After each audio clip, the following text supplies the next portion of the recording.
بسم اللہ الرحمن الرحیم۔ السلام علیکم ورحمۃ اللہ وبرکاتہ۔ آپ دیکھ رہے ہیں دین اسلام۔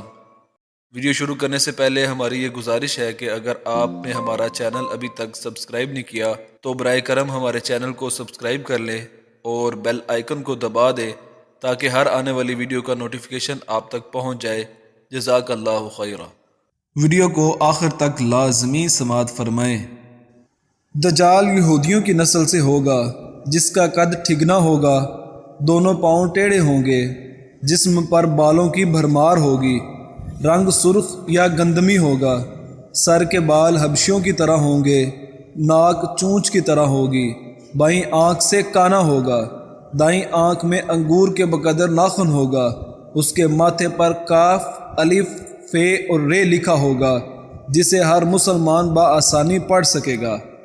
اس کی آنکھ سوئی ہوئی ہوگی مگر دل جاگتا رہے گا۔ شروع میں وہ ایمان و اصلاح کا دعویٰ لے کر اٹھے گا، لیکن جیسے ہی تھوڑے بہت متبعین میسر ہوں گے وہ نبوت اور پھر خدائی کا دعویٰ کرے گا۔ اس کی سواری بھی اتنی بڑی ہوگی کہ اس کے دونوں کانوں کا درمیانی فاصلہ ہی 40 گز کا ہوگا۔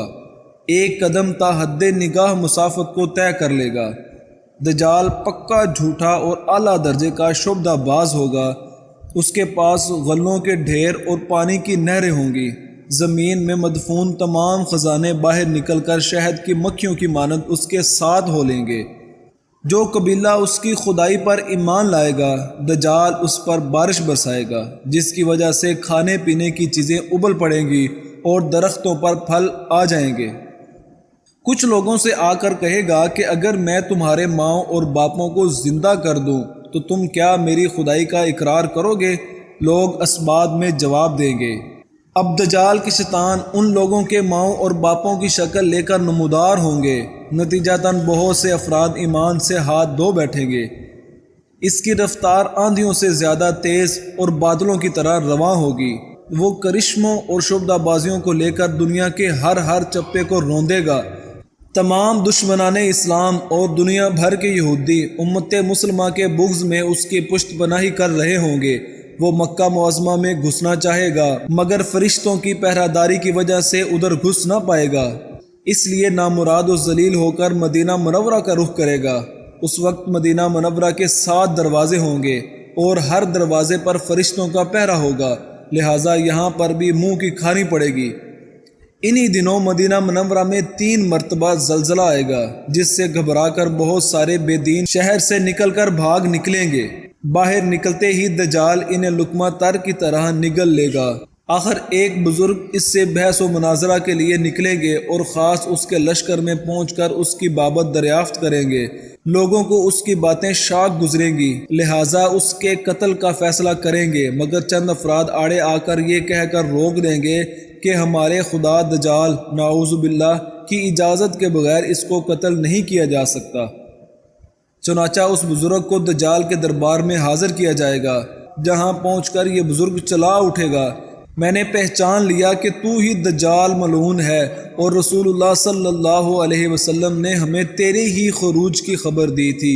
دجال اس خبر کو سنتے ہی آپے سے باہر ہو جائے گا اور اس کو قتل کرنے کا فیصلہ کرے گا۔ درباری فوراً اس بزرگ کے 2 ٹکڑے کر دیں گے۔ دجال اپنے حواریوں سے کہے گا، اب اگر میں اس کو دوبارہ زندہ کر دوں تو کیا تم کو میری خدائی کا پختہ یقین ہو جائے گا؟ یہ دجالی گروپ کہے گا کہ ہم تو پہلے ہی سے آپ کو خدا مانتے ہوئے آ رہے ہیں، البتہ اس معجزے سے ہمارے یقین میں اور اضافہ ہو جائے گا۔ دجال اس بزرگ کے دونوں ٹکڑوں کو اکٹھا کر کے زندہ کرنے کی کوشش کرے گا۔ ادھر وہ بزرگ بوجہ حکم الہی کھڑے ہو جائیں گے اور کہیں گے، اب تو مجھے اور زیادہ یقین آ گیا ہے کہ تو ہی دجال ملعون ہے۔ وہ جھنجھلا کر دوبارہ انہیں ذبح کرنا چاہے گا، لیکن اب اس کی قوت سلب کر لی جائے گی۔ دجال شرمندہ ہو کر انہیں اپنی جہنم میں جھونک دے گا، لیکن یہ آگ ان کے لیے ٹھنڈی اور گلزار بن جائے گی۔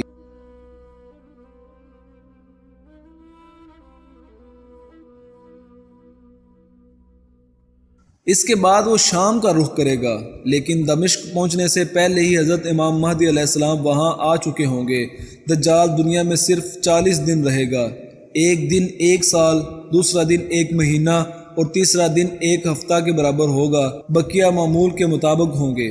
حضرت امام مہدی علیہ السلام دمشق پہنچتے ہی زور و شور سے جنگ کی تیاری شروع کر دیں گے، لیکن صورتحال بظاہر دجال کے حق میں ہوگی، کیونکہ وہ اپنی مادی و افرادی طاقت کے بل پر پوری دنیا میں اپنی دھاک بٹھا چکا ہوگا۔ اس لیے عسکری طاقت کے اعتبار سے تو اس کی شکست بظاہر مشکل نظر آ رہی ہوگی، مگر اللہ کی تائید اور نصرت کا سب کو یقین ہوگا۔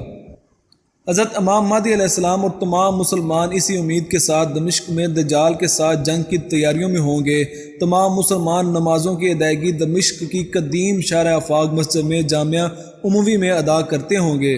لشکر کی ترتیب اور یہودیوں کے خلاف صف بندی کو منظم کرنے کے ساتھ ساتھ حضرت امام مہدی علیہ السلام دمشق میں اس کو اپنی فوجی سرگرمیوں کا مرکز بنائیں گے اور اس وقت یہی مقام ان کا ہیڈ کوارٹر ہوگا۔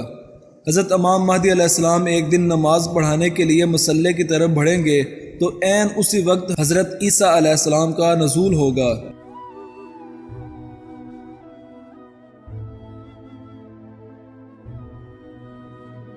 نماز سے فارغ ہو کر لوگ دجال کے مقابلے کے لیے نکلیں گے۔ دجال حضرت عیسیٰ علیہ السلام کو دیکھ کر ایسا گھلنے لگے گا جیسے نمک پانی میں گھل جاتا ہے۔ پھر حضرت عیسیٰ علیہ السلام آگے بڑھ کر اس کو قتل کر دیں گے، اور حالت یہ ہوگی کہ شجر و حجر آواز لگائیں گے کہ اے روح اللہ، میرے پیچھے یہودی چھپا ہوا ہے۔ چنانچہ وہ دجال کے چیلوں میں سے کسی کو بھی زندہ نہ چھوڑیں گے۔ پھر حضرت عیسیٰ علیہ السلام صلیب کو توڑیں گے، یعنی صلیب پرستی کو ختم کر دیں گے، خنزیر کو قتل کر کے جنگ کا خاتمہ کریں گے، اور اس کے بعد مال و دولت کی ایسی فراوانی ہوگی کہ اسے کوئی قبول نہ کرے گا۔ لوگ ایسے دیندار ہو جائیں گے کہ ان کے نزدیک ایک سجدہ دنیا و مافیا سے بہتر ہوگا۔ یا اللہ، ہم سب مسلمانوں کو دجال کے فتنے سے محفوظ فرمانا۔ اللہ تعالیٰ تمام مسلمانوں کا ایمان سلامت رکھے۔ آمین ثم آمین یا رب العالمین۔